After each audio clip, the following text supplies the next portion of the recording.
Hi people, good day and welcome back to our YouTube channel, Marjan's Garden. So for today's video guys ay mayroong comment si Sir Gios na kung ilalagay ko dyan yung guys yung kanyang comment and ang sabi niya ay sana mag-picture din ako ng mga succulents na pwede sa rain or shine. So ayan, ipapakita ko sa inyo guys yung mga rain or shine succulents natin dito. So, kakatapos lang ngayon guys, umulan. Yan, buti naman guys ay tumila na yung ulan and medyo maalinsangan lang dito pero walang araw. Yan, labas tayo guys. Magulo dito sa ROS natin kasi hindi pa ako dito guys nakakapag-ayos. Yung dito pa lang guys yung naayos ko sa kanila. And karamihan dito kasi sa mga succulents natin ay papabayaan ko na, neglected ko na talaga itong mga naka-ROS natin. Pero unti-unti naman guys ay inaayos ko sila. Ayan. Kung mapapansin nyo, na-share ko sa inyo nakaraan itong ating mga burrito and donkey's tail na nilagay dito sa rain or shine. So, pwede na to sila guys ilagay dito sa rain or shine kasi stable na sila. At ngayon, malapit na mag-summer, diba? So, dito naman ay hindi naman sila guys masobrahan sa init kasi dito na area medyo makulimlim talaga kasi meron ditong punong nyog. Ayan o. Tapos, meron tayong net. Pero itong net na to guys, ayusin ko to kapag mainit na talaga. Para matakpan itong ating area na to. So, ayan yung ating mga donkey's tail and burritos dito guys. Ayan, after ko silang mailabas talagang naulanan sila ng sobra-sobra. Ayan, parang one day na dire-diretso yung ulan dito guys. One day mahigit na. Dire-diretso talaga yung ulan. Maghapon, magdamag yung ulan dito sa amin. So, buti ngayon wala na. Ayan.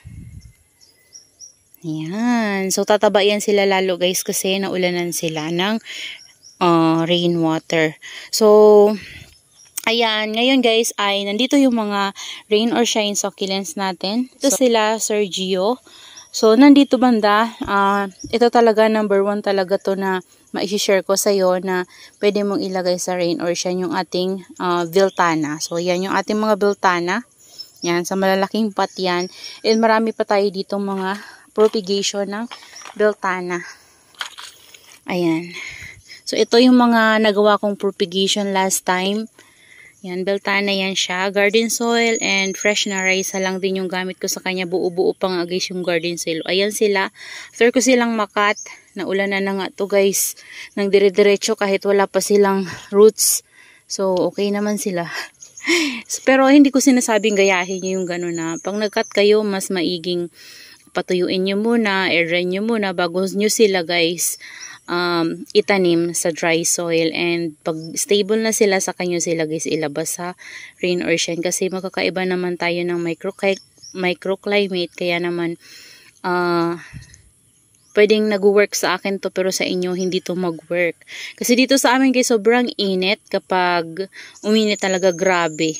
Yan, kahit ako guys mag-cut ako ng succulents ng medyo basa talaga yung soil. Minsan nga basa pa talaga. Kinakat ko yan. Basta alam kong iinit. Kinakat ko guys. And tinatanim ko siya diretso kahit na medyo moist yung soil na gamit natin. Pero guys, okay na okay sila. Nabubuhay sila sa akin. Kasi alam ko kapag uminit kasi dito guys, alam ko kapag iinit, talaga siya, sobrang init. So, bilis matuyo ng lupa. Ayan, bilis nila matuyo. So, second natin yung ating ayan, first natin yung ating Viltana. Ayan, yung mga Viltana natin guys. Ayan o. Yan, kakaayos ko lang yan guys. Nilagyan ko kasi sila ng garden soil kasi medyo nagaging ganito yung nila, yung leaves nila o. Ayan, so ito yung mga cuttings natin. Yan, marami yan guys. So, yan, naka rain or shine lang sila. So, next natin ay itong ating mga Pred Ives. So, ito din yung mga cuttings natin ng Pred Ives guys. Ayan, no? Ang gaganda ng color nila dito. Oh. Ganda talaga kapag nauulanan guys. So, tingnan nyo yung color nila. Yan. So, hindi pa to gaanong malago kasi syempre, bago lang ito natin maitanim. Ayan. Pero sobra-sobra na yung water na kukuha niya. Ayan. Meron tayong crested dito. Ayan, pero mag-ingat kayo guys sa mga crested kasi yung mga crested talaga mabilis marat. Ayan. Tapos, syempre, pwede nyo rin guys rain or shine yung ating mga kalangkowi. Ayan, ito kalangkowi to siya guys. Pwede din yung super balm. Ayan, meron tayo ditong super balm. Ito propagation ko lang to guys. So, ayan o.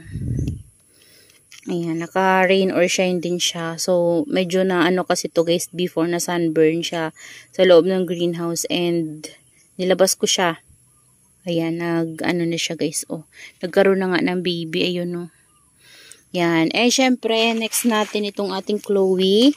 Ayan, isa to guys sa mga magandang i-rain or shine kasi ang taba-taba niya, bilis niyang lumaki kapag naka-rain or shine siya. Pero syempre, kapag mag-rain or shine kayo, mas maigi na gamitin nyo yung clay pot or kung hindi man kayo or kung wala man kayo guys clay pot, mas maigi na yung yung pot lang na tama lang yung laki or maliit lang na pot para sa kanila. Tama lang yung laki na pot yung tama lang yung pot para sa kanila guys. Yung wag yung sobrang laki talaga kasi sila guys, na-overwater din sila. So, ito, cuttings propagation ko lang to guys. Ayan nga, ito nga pinutulan ko na to guys. So, kasi sa sobrang haba na niya, napupunta sa lupa. So, nabubulok kapag siya sa lupa. Ayan, ito naman, ginaya ko siya. Yan, kasi meron tayong mga used pot na ito siya. So, madungis nga ito. Yan, bago lang to guys. Nilabas ko to dito. Wala pa tong ugat. And, ayan. Ito naman, si Peach Snow. Si Snow Peach. Ayan. Kasi nagandahan nga ako dito guys sa ginawa kong ito. So, gumawa din ako ng Snow Peach na pang rain or shine. Ayan may ugat na siya guys. Yan, kahit na nilabas ko to na wala pang ugat guys, hindi siya nagugat din siya nakadikit na, hindi na siya makuha. Ayan, pati ito buhay na guys. Yan, syempre meron tayo ditong Mendoza. Ito Tito Buns to guys.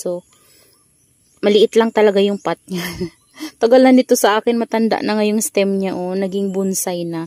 And meron tayo ditong mga Mendoza. Yan yung mga Mendoza, mababait yan guys, i-rain or shine. Ayan, yan mga propagation natin ng Mendoza. Ito mga tama lang talaga yung pot dito guys para sa kanila. Yan mga cuttings natin ng Chloe. Ayan, si Chloe din yan guys. And syempre Ellen. Pero guys si Ellen, nagkakaroon siya ng edema. So yung parang mga pasa-pasa yan sa leaves niya guys, edema yan. So dahil yan sa tubig ulan. Ayan, pero mabait naman to siya guys, i-rain or shine. Basta lang yung pot nyo, tama lang sa laki. Ayan mayroon tayong mga dito, mga Mendoza na mga pinapalago. Ayan. So mga cuttings propagation ko to guys. Tapos kinuhanan ko na naman siya ng cuttings after yung tumangkad kasi gusto kong magkaroon siya ng mga baby. So maging clump siya. Ayan, ito din. Pwede naman nga to guys kuhanan ng cuttings para maging ganito, magkaroon siya ng mga baby and maging compact na talaga. Bago lang to guys, kakalabas ko lang nito last week ata yun. Kasi pinaulanan ko nga siya. So, hindi ko na binalik sa loob. Ayan. And syempre, hindi mawawala guys sa ating rain or shine yung ating Adolphi. Ayan. Matagal na to dito si Adolphi. Maliit lang to na cuttings na nilagay ko dyan guys. Ngayon lumalaki na siya. Mayroon pa tayo ditong isa. Yung iba niyan guys, nabenta ko na Ayan. Ay, ito pa pala yan, kasamahan nung ating mga propagation na to. Yan, syempre si Darly Sunshine. Yan, hindi mawawala at ang ating Purple Delight guys. So, pwede si Purple Delight sa rain or shine. Yan. Ito yung ating Adolphi guys. So, tingnan nyo. Laki na niya Yan. Pero yung tingnan nyo guys. So, sobra-sobra na yung niya Maapaw na yung ugat niya guys sa kanyang pot. Nga lang to rice hull lang itong gamit ko sa kanya. Kailangan na nito ng ripat pero hindi ko siya i-ripat guys. Kasi kapag i-ripat ko yan siya guys, tapos masobra naman sa laki yung pot, baka ma-overwater naman kasi laging ang maulan dito. Ayan, syempre meron din tayo ditong Laxiflora. Yung Laxiflora ko na nafufungus kapag nasusobrahan guys sa ulan. And yung ating Ruby Necklace guys Yan. So, yan sir yung mga naka-rain or shine ko na succulents dito. Ipit. Ayan sila. Tapos, meron din tayo ditong naka-rain or shine na this one. May humukay guys. Palaka na naman yan. Ito propagation ko lang to guys ng ating variegated staphyloides. Ayan o, yung pink-pink yung leaves. Ito yun siya. Kinuha ko to baby pa guys. Yan. Tapos nagkaroon na siya ng mga baby. So, isa rin to sa mga binibenta ko dito sa amin. Ayan o, nagkaroon na ng mga babies guys. So, yung isa dalawa, yung isa tag-isa pa lang.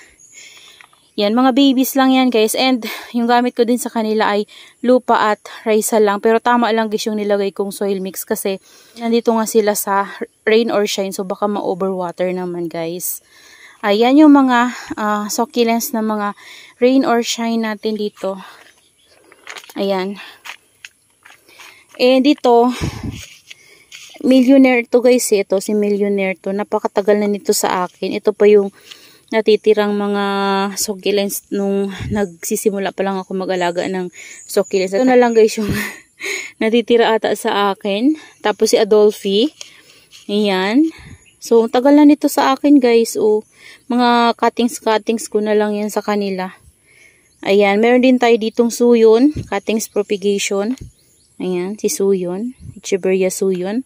Or sunian. Ayan. Tapos si si Darly Sunshine. Ayan. And ito, Ellen guys.